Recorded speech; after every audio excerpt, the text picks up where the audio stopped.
قرآن کریم میں اللہ نے آپ کی اور میری مغفرت کا سامان بھی دیا ہے. اللہ پاک سے یہاں بیٹھے ہوئے معافی مانگو. اللہ میرے گناہ بہت زیادہ ہیں, غلطیاں ہیں, خطائیں ہیں, مجھے معاف کر دے. حقوق العباد کھائے ہیں, بندوں کو ان کے حقوق لوٹا دو یا معاف کرا دو. اور حقوق اللہ کھائے ہیں تو اللہ پاک کے سامنے ادائیگی کر لو. صرف معافی نہیں بات بنتی, معافی پلس تلافی. معافی بھی چاہیے, تلافی بھی چاہیے. یہ نہ ہو 1 لاکھ کسی سے لوٹ کے آؤں, اللہ سے ہی معاف کر لے, ببش کا ویسا. یوں میں نہیں بچ کر جاؤں گا. مجھے بخشش کے لیے اس کو 1 لاکھ ریٹرن کرنا ضروری ہے کہ میں اس کو واپس کروں. تو معافی بھی تلافی بھی آپ کریں گے, رب کریم معاف کرے گا. اور اللہ ایسا معاف کرنے والا ہے. رب کریم کا اعلان ہے, من یعمل سوءا او یظلم نفسا ثم یستغفر اللہ یجد اللہ غفورا رحیما. اے کاش آپ عربی میں یجد اللہ کے وجد کو سمجھتے کہ رب فرمانا کیا چاہ رہے ہیں. یہ علماء سے پوچھئے.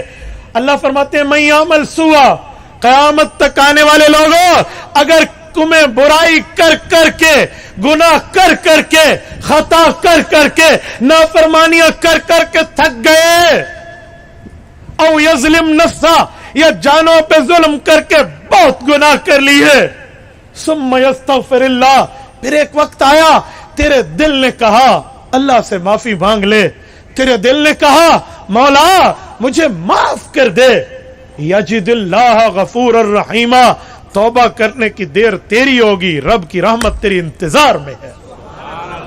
خالی غفور پر بات ختم تھی, رحیمہ کیوں کہا؟ یجد اللہ غفور, اللہ معاف کر دے گا, اللہ کو معاف کرنے والا پائے گا. نہیں, صرف یہ نہیں ہے, یجد اللہ غفور الرحیمہ کا پچھلا گناہ معاف ہوگا, اگلی زندگی پر رحمت برسے گی, معافی مل جائے گی. سورۃ نمبر 4 سورۃ النساء آیت نمبر 64.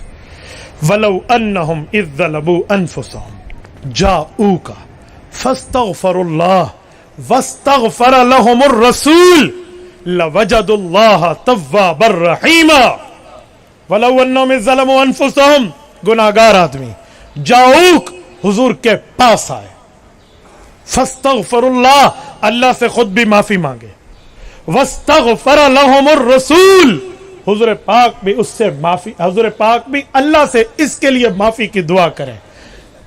لَوَجَدُ اللَّهَ تَوَّابًا رَحِيمًا, یہ بندہ اللہ کو معاف کرنے والا بھی پائے گا, توبہ قبول کرنے والا بھی پائے گا. نمبر 1 جاؤ کا, نمبر 2 واستغفر اللہ, نمبر 3 واستغفر لهم الرسول, نمبر 4 لوجد اللہ توابا رحیما.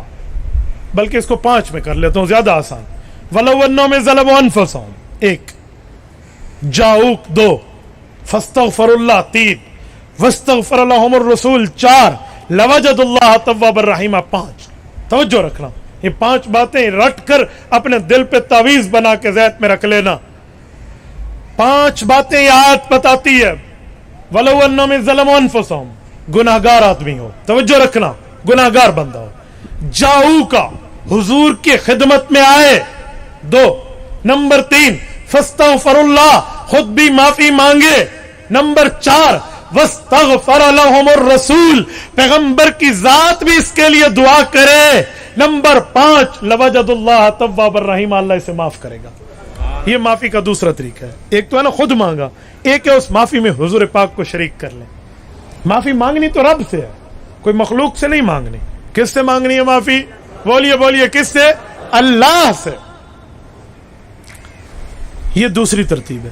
صحابہ کرام میں لوگ آتے, غلطی معاف کراتے, حضور پاک بھی ان کے لیے ہاتھ اٹھاتے, میرے مولا یہ امتی معافی مانگ رہا ہے, اس کو معاف فرماتے.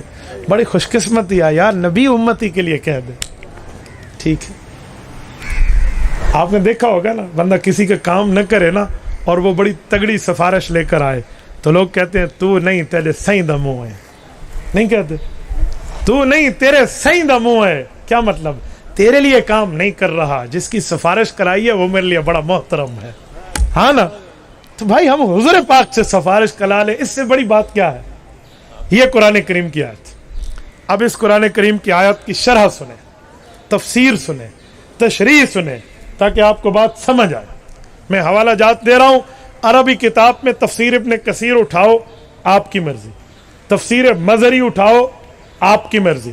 تفسیر سالوی اٹھاؤ آپ کی مرضی، الکشف والبیان اما فی تفسیر القرآن اٹھاؤ آپ کی مرضی، بحر المحیط اٹھاؤ آپ کی مرضی، الجامع لاحکام القرآن قرطبی اٹھاؤ آپ کی مرضی، کنز الامال اٹھاؤ آپ کی مرضی، یا اردو زبان میں پڑھنے سمجھنے سننے کے لیے اس آیت کی شرح مفتی اعظم پاکستان مولانا مفتی محمد شفیع عثمانی رحمہ اللہ، شیخ الاسلام مفتی تقی عثمانی دامت برکاتہم کے والد مکرم، ان کی تفسیر معارف القرآن جلد نمبر 2 صفحہ نمبر 460 سورت نساء آیت نمبر 64 کی تفسیر اردو میں پڑھنا چاہو آپ کی مرضی۔ یہ میں نے ریفرنس اس لیے دیا ہے کہ میرے جانے کے بعد کوئی یہ نہ کہے مولوی صاحب میں ٹھوک کے گال کی تھی۔ میں نے 10 کتابوں کے حوالوں سے یہ بات مدلل اور مبرہن کی ہے۔ یہ ان 10 میں اگر آپ کہیں گے نا ہمیں عربی نہیں آتی تو میں اردو کتاب کا بھی آپ کو ریفرنس دے چکا ہوں۔ یہ لکھتے ہیں حضور پاک علیہ السلام کے دور میں ایک واقعہ ہوا۔ واقعہ یہ ہوا کہ ایک شخص تھا، اس نے قرآن کریم کی یہ آیت سن رکھی، اس کے دل میں تھا کہ میں اس آیت پہ کبھی عمل کروں اور حضور کی خدمت میں جا کے سرور کائنات سے بھی اپنی معافی کی دعا کروں۔ دیہاتی تھا، گھر سے چلا، آنکھوں میں یہ نغمے سجائے کہ حضور کا دیدار کروں گا، حضور پاک کی خدمت میں حاضری دوں گا اور معافی کی دعا بھی کرا دوں گا، معاف ہو جائے گا۔ لیکن تقدیر کو کچھ اور منظور تھا۔ رسول پاک علیہ السلام دنیا سے پردہ فرما گئے، آپ علیہ السلام پردہ فرما کر قبر مبارک میں تشریف لے گئے۔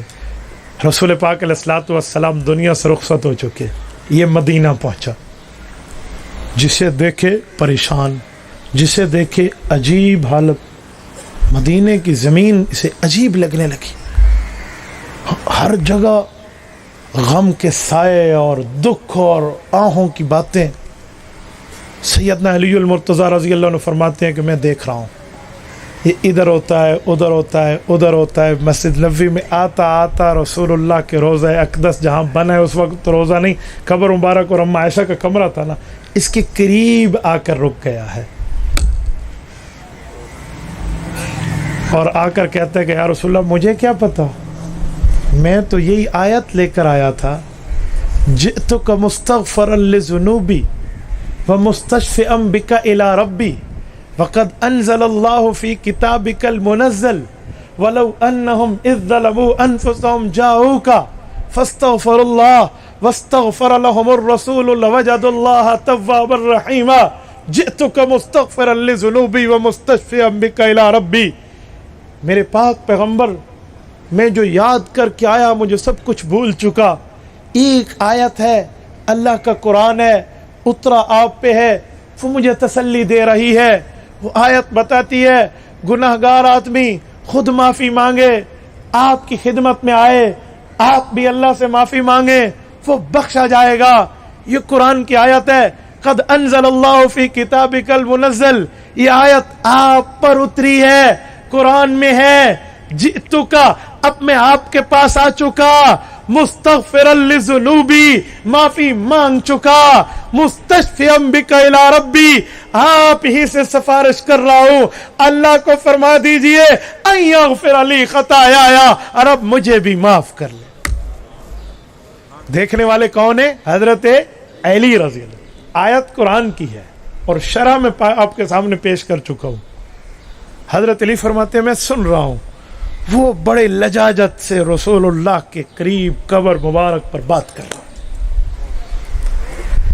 کرتے کرتے کرتے جب اس کا غم اور دکھ کم ہوا نا، اٹھ کے جانے لگا تو حضرت علی فرماتے ہیں فنودیہ من القبر انہ قد غفر لک، اسے رسالت معاب کی مرکز مبارک سے خوشخبری ملی کہ بندے غم نہ کر، رب نے تجھے معاف کر دیا۔ اب سنیے، یہ واقعہ لکھ کر قرآن کریم کی تفسیر میں مفتی اعظم پاکستان مفتی محمد شفیع عثمانی لکھتے ہیں کہ جو قرآن کی تفسیر کرنے والے مفسر ہیں ان سب کا اتفاق ہے ان حکم الآیت باقم بعد وفاتی ہی، اس آیت کا حکم رسول اللہ کے دنیا سے پردہ فرما جانے کے بعد آج بھی باقی ہے۔ اگر کوئی اللہ کے کرم سے روز اقدس پہ پہنچ جائے اور حضور پاک سے عرض کرے یا رسول اللہ گناہگار ضرور، خطا کار ضرور، روسیہ کار ضرور، لیکن اللہ کی رحمت کا طلبگار ہوں، خود معافی مانگ چکا ہوں، اب اللہ سے معافی کی درخواست آپ بھی کر دیجئے، اللہ اس کی بھی مغفرت فرما دیں گے۔ میں نے کہی معافی کا دوسرا طریقہ، ہم رسول اللہ صلی اللہ علیہ وسلم کی قبر کی زندگی کے قائل ہیں، ہم عقیدہ حیات النبی کو تسلیم کرنے والے ہیں۔ جو نہیں کرتا میرا اس سے کوئی لڑائی کا جھگڑے کا معاملہ نہیں ہے، وہ جانے اس کا خدا جانے، لیکن جو تسلیم کرتا ہے، جو مانتا ہے، جس کا نظریہ ہے، جس کا عقیدہ مذہب و مسلک و ایمان ہے، اسے تو میں سمجھاؤں نا، اسے تو بتانا میری رسپانسبلٹی اور ذمہ داری ہے نا۔ تو میرے دوستو، رسول پاک علیہ السلام کی قبر اطہر پہ اللہ آپ کو لے جائے، بولتے نہیں ہو یار، سارے بولیے جنہیں حضور کی قبر پہ جانا ہے، اللہ آپ کو رسول اللہ کی قبر اطہر پہ لے جائے، اور اللہ آپ کی برکت سے ہمیں بھی لے جائے۔ تبارک الذی نزل الفرقان علی عبدہ